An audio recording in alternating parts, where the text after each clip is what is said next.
man in Lake Stevens is in a back and forth battle with the city over this huge pile of wood on his property. The man says he's being fined tens of thousands of dollars because this wood pile is too high and he only has 2 weeks to get rid of it.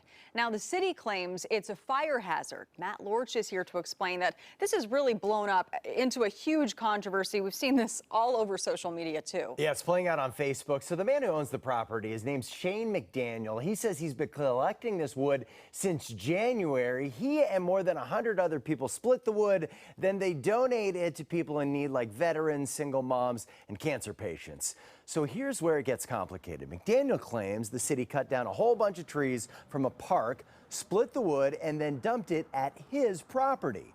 The mayor says the trees that were taken down are being saved to build structure beams for displays inside a pavilion.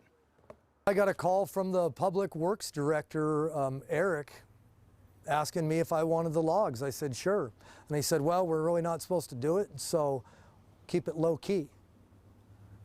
Then 12 weeks later, they show up and write me a fine. Not fair.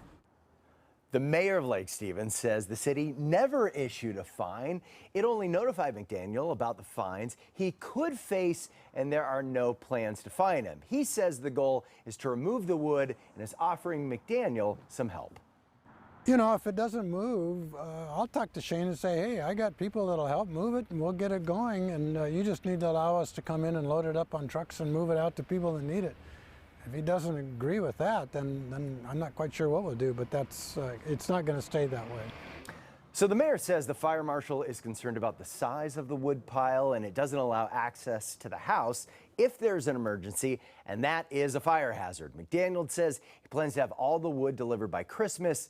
We will see if that's good enough for the city. So we know that McDaniel posted all about this on Facebook. How are people reacting tonight? So a lot of people seem to be siding with McDaniel here. In fact, the city claims it's been getting threats and it's getting serious. There was one threat that talked about blowing up City Hall. The mayor says they're going to be looking into that one because it is considered or could be considered a criminal offense. Absolutely. And of course, we don't want to see anybody get hurt, Absolutely but it'll just be interesting to see how this is all worked out. And let's hope it's resolved. Peacefully. Yeah. All right. Thank you, Matt. Well, tonight we're tracking another huge